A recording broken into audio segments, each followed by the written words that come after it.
ये क्या प्रभु, ये देवी महिषासुर जैसे असुर का सामना कैसे कर सकती है? ये देवी ही हम सभी देवों की शक्ति है देवर्षि। मेरा वध एक नारी करेगी। क्या मेरे भय से उस विष्णु ने अपना मानसिक संतुलन खो दिया है? नहीं महिषासुर नहीं, वरदान के समय तुम नारी का नाम लेना भूल गए थे। देवी पार्वती, माता तो साध्वी का रूप धारण करके महिषासुर के लोक जा रही है। अब क्या होगा?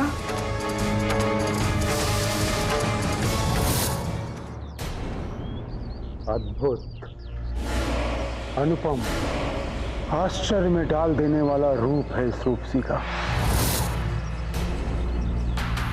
ऐसी सुंदरी तो मैंने स्वर्ग में भी नहीं देखी। कदाचित स्वर्ग की अप्सराओं को भी इसे देखकर लज्जित हो जाना पड़ेगा। सेवक जी महाराज। क्या तुमने कहीं भी इस संपूर्ण संसार में ऐसी सुंदर स्त्री देखी है? नहीं महाराज, कभी नहीं देखी। किंतु महाराज। रुक क्यों गए सेवक? क्षमा कीजिए महाराज, मुझे समझ में नहीं आ रहा है मैं जो देख रहा हूँ ये सत्य है या स्वप्न है। जो प्रत्यक्ष है वही सत्य है सेवक। तब तो महाराज ऐसी स्त्री का स्थान आपके राजमहल में होना चाहिए।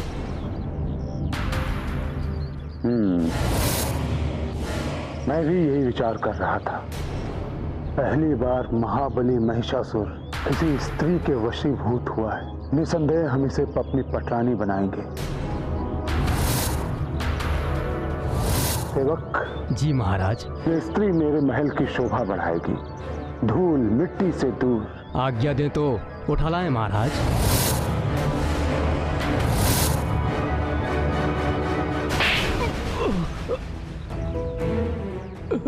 ऐसी सुंदर स्त्री पर बल प्रयोग की बात करता है धूर्त।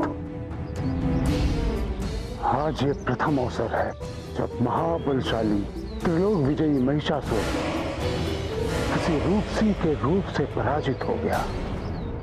हम इसे अपनी महल की पटरानी बनाएंगे। इसे तो प्रेम से जीतना होगा मूर्ख। उठाना तो मेरे बाएं हाथ का खेल है, जब चाहूं उठा लो, किंतु नहीं। जानता है तू? क्या महाराज? बल का प्रयोग इसकी सुंदरता को धूमिल कर देगा। फिर इसमें और इस चंद्रमा में क्या अंतर रह जाएगा? कैसे चंद्रमा को इसे देख देख कर जलन होगी। सेवक, हम इस रूपसी के पास अपना प्रेम निवेदन भेजेंगे। चलो सेवक। इस दाव का इतना कुछ किया धरा कहीं व्यर्थ ना हो जाए देवी।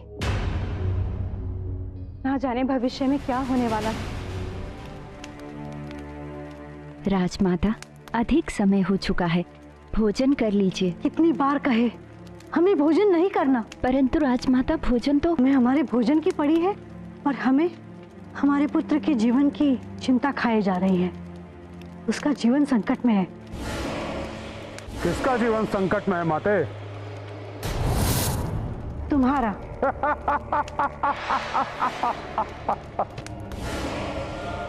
जिसके भय से मृत्यु के देवता भी थर थर कांपते हैं, उसके जीवन को कैसा संकट? आज तो प्रसन्नता का दिवस है, हर्षोल्लास का अवसर है। इस पूरे महल को घी के दियों से सजाने का आदेश दीजिए माते, क्योंकि मैंने आपके लिए आज बहू ढूंढ ली है। यह अवश्य वही स्त्री होगी। आपको अपने पुत्र की पसंद बिना बताए ही पता चल गई माते। वाह, धन्य है आप माते। इसीलिए माता का स्थान सर्वोपरि होता है। पुत्र के कुछ भी कहे बिना माता उसके हृदय की सारी बातें जान लेती। नहीं पुत्र, जो बात तुम समझ रहे हो वो बात वैसे नहीं है। तो फिर? हमें दैत्य गुरु ने सब बता दिया है। दैत्य गुरु? माते, दैत्य गुरु केवल ज्ञान की बातें करते हैं, सम्मान की बात नहीं करते। सम्मान? किसका? उस सुंदरी के सम्मान की बातें माते, इस संसार की सबसे सुंदर स्त्री के सम्मान की बात। क्या आपको नहीं लगता कि उसकी सुंदरता का उचित सम्मान होना चाहिए?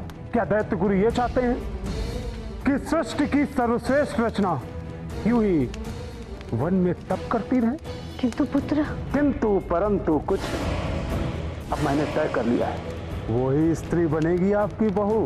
वो बहू नहीं, छलावा है, मृत्यु का फांस है, जिसे तुम स्वयं अपनी गर्दन में डालने जा रहे हो।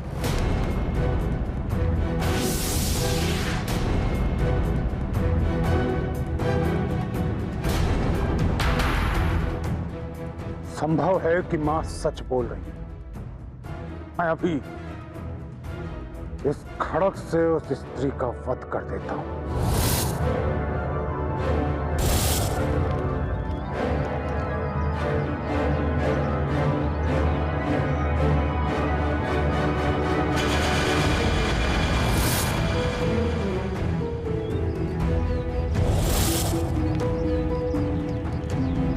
अच्छा हुआ पुत्र ने मेरी बात मान ली। अब वो उस स्त्री का वध करके ही आएगा।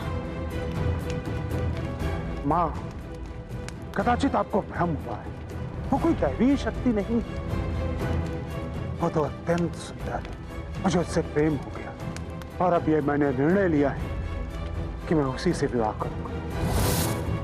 इस जीवन में सहस्त्रों स्त्रियों को अपना दास बनाया है, परंतु आज प्रथम बार माते आपका ये पुत्र महिषासुर स्वयं उस स्त्री का दास बन गया। उसके रूप और उसके यौवन पर मैं मोहित हो गया हूं माते। पुत्र, तुम उसके वश में नहीं, अपनी मृत्यु के वश में हो। हम तुम्हें ऐसा करने नहीं देंगे, कभी भी नहीं करने देंगे। मत रोकिए माते मुझे। तुम्हें रुकना पड़ेगा।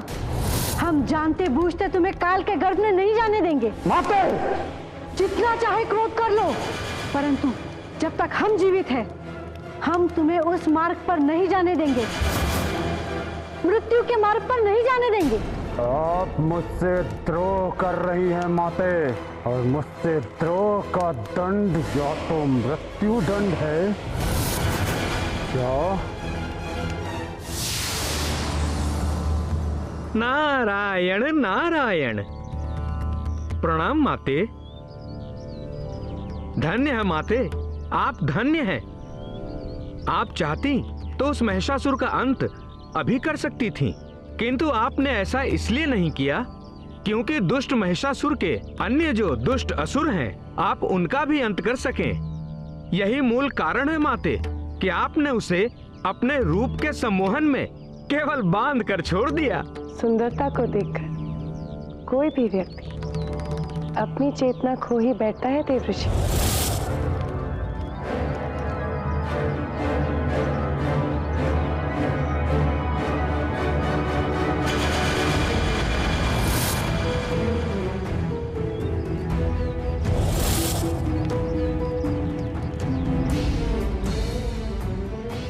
कदाचित मां को भ्रम हुआ है। इतनी रूपवान स्त्री मेरी मृत्यु का कारण नहीं बन सकती। ये स्त्री मेरे गले का फंदा नहीं, अभी तो मेरे गले का हार बनेगी। महिषासुर इसे अपनी रानी बनाएगा, अपनी पट रानी बनाएगा।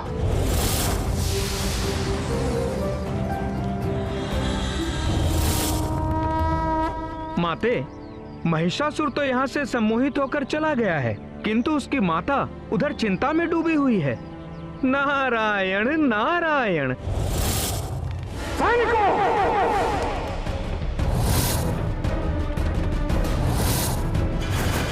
आदेश करें महाराज। राजमाता की बुद्धि भ्रष्ट हो चुकी है, ले जाओ इन्हें और डाल दो कारागृह में।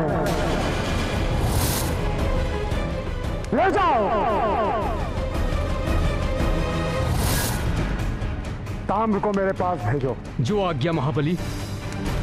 पुत्र, अनर्थ, घोर अनर्थ। तुम ये ठीक नहीं कर रहे। विनाश काले विपरीत बुद्धि। हम तुम्हें खोना नहीं चाहते, मान लो हमारी बात। ले जाओ।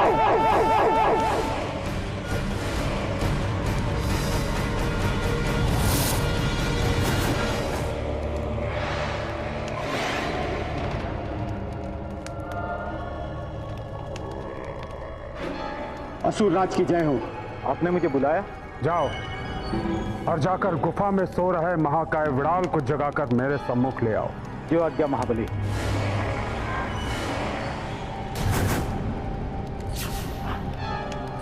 सुंदरी, मुझे नहीं ज्ञात कि तुम कौन हो, किंतु तुम जो कोई भी हो, तुमने हमारा हृदय जीत लिया है। हमारे हृदय की रानी बन गई हो तुम। और अब महिषासुर तुम्हें अपने इस महल की पटरानी बनाएगा। येन केन प्रकारे।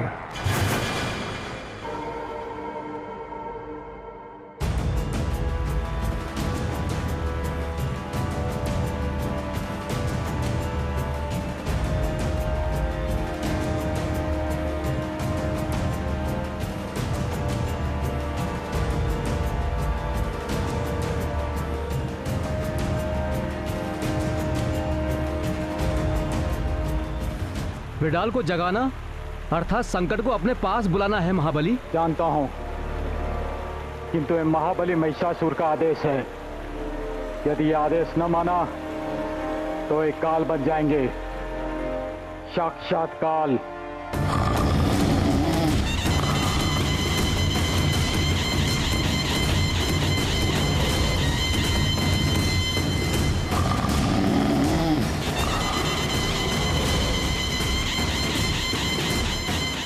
कान के समीप जाके तीव्र नगाड़ा बजाओ और जोर से बल लगाओ।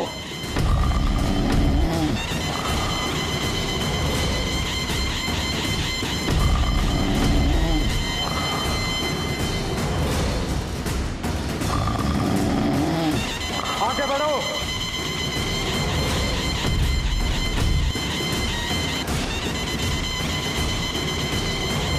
पेट पे भाला चुपाओ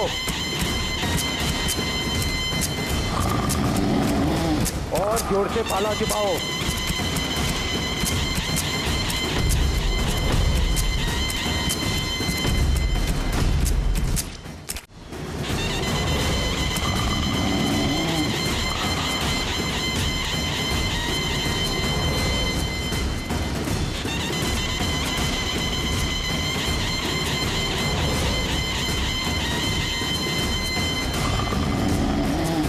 और जोर से रस्सी खींचो।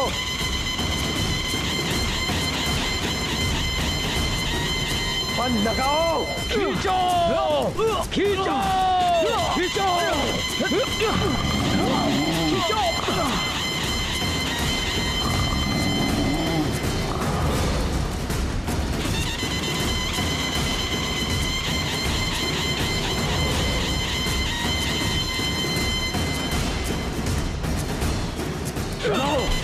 जल्दी चलो,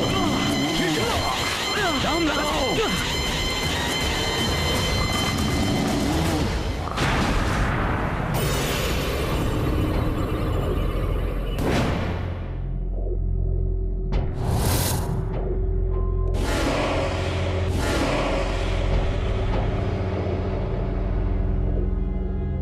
महाबली की जय हो।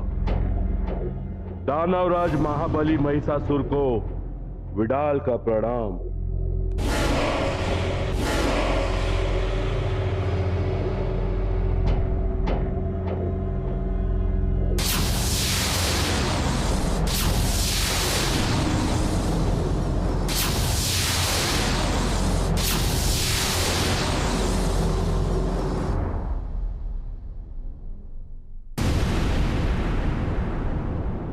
दानवराज, अवश्य कोई बड़ी विपत्ति आ गई है जो आपने मुझे मीठी नींद से जगाया। बताइए, किसे मारना है, किसे अपना आहार बनाना है, किस लोक का विध्वंस करना है? आज्ञा दीजिए महाबली। ना ही किसी का अंत करना है और ना ही किसी का विध्वंस। तब किस लिए जगाया आपने? तुम मेरे जीवन में उत्साह, उमंग और उल्लास के फूल खिला सको, किसी को मेरे प्रेम के बंधन में बांधकर मेरे पास ला सको। जिस प्रकार नाग की आंखों में उसके शत्रु की छवि छप जाती है, ठीक वैसे मेरी आंखों में भी किसी की छवि बस गई है विडाल। इसकी दानवराज, उस शत्रु का नाम बताइए। शत्रु नहीं है वो, मेरा प्रेम है, मेरी प्रेयसी है, मेरी प्रियतमा है वो। तब तो जीवन में पहली बार मेरे हाथों कोई शुभ कार्य होगा। कौन है वो रूपसी जो दानवराज के हृदय पर राज करेगी? वो एक साध्वी है, महल से दूर वहां उस वन में एक आश्रम में बैठी ध्यान मग्न है। मैं चाहता हूं कि तुम उसके पास मेरा प्रणय प्रस्ताव लेकर जाओ, उसे मेरी पटरानी बनने का अवसर दो। किंतु दानवराज, ये तो बहुत सरल कार्य है, आपका कोई भी सैनिक कर सकता था, फिर मैं ही क्यों? कोई साधारण स्त्री नहीं है वो। संभवतः वो मेरा प्रणय प्रस्ताव अस्वीकार कर दे, मुझे धिक्कार दे। ऐसे में तुम्हें बलपूर्वक मुझसे विवाह करने के लिए मनाना होगा। ओ, समझ गया। आप निश्चिंत रहिए असुरपति।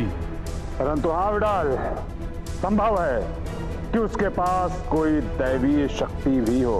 वो शक्ति प्रदर्शन नहीं, आपके लिए प्रेम प्रदर्शन करेगी। बस कुछ पल और प्रतीक्षा कीजिए, वो आपके सामने होगी। आज्ञा दीजिए महाबली। जाओ विडाल।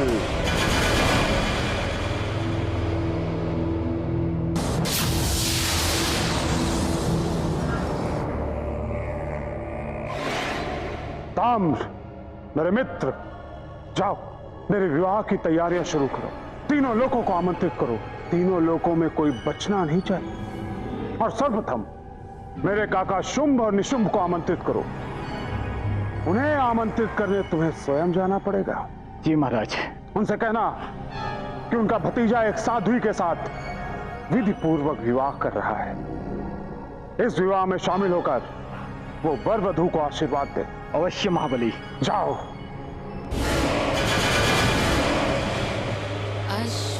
ऐश्वर्यदायिनी लक्ष्मी और सती पार्वती संग, प्रणाम माते। के अपने द्वार पे माँ दुर्गा भई तंग।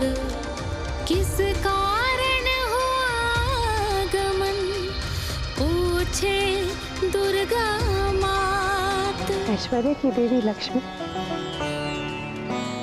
देवी पार्वती, आप दोनों यहाँ मेरे आश्रम में? हाँ माते, क्योंकि अब वो समय आ गया है जिसके कारण आप संसार में अवतरित हुई हैं, और इसी कारण हम आपको कुछ देना चाहते हैं।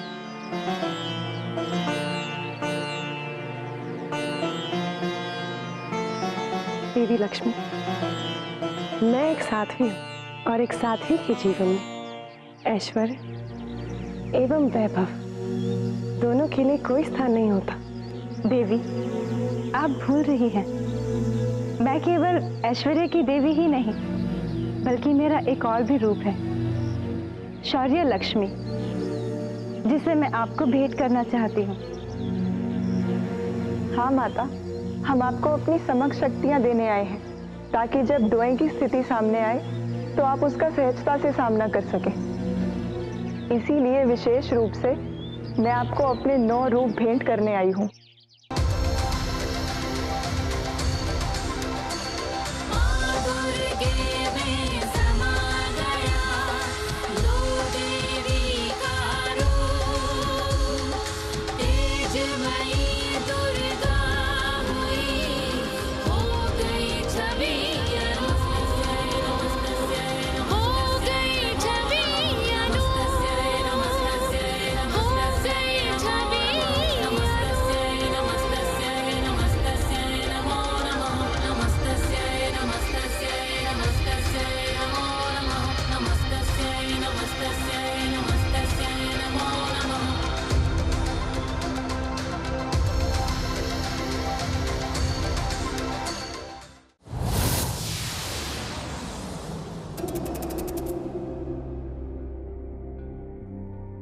कोई है? कोई है यहाँ? साध्वी जी कहाँ है आप?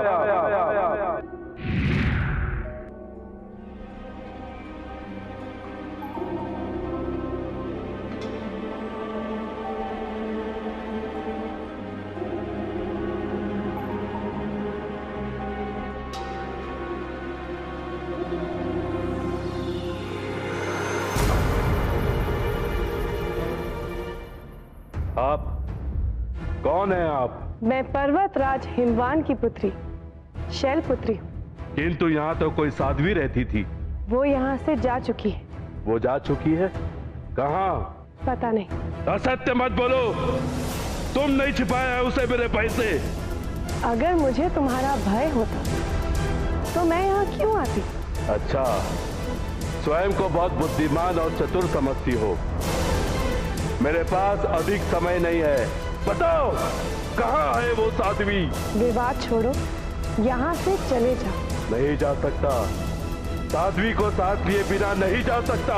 अगर तुम ऐसा नहीं कर पाए तो तुम्हें ही साथ ले चलूंगा, वो नहीं तो तुम ही सही। अगर तुम मुझे ले जा सकते हो तो ले जाओ। जय शैलपुत्री नमो नमः, जय शैलपुत्री नमो नमः, जय शैलपुत्री नमो नमः, जय शैलपुत्री नमो नमः। नमस्तस्यै नमस्तस्यै नमस्तस्यै नमो नमः, नमस्तस्यै नमस्तस्यै नमस्तस्यै नमो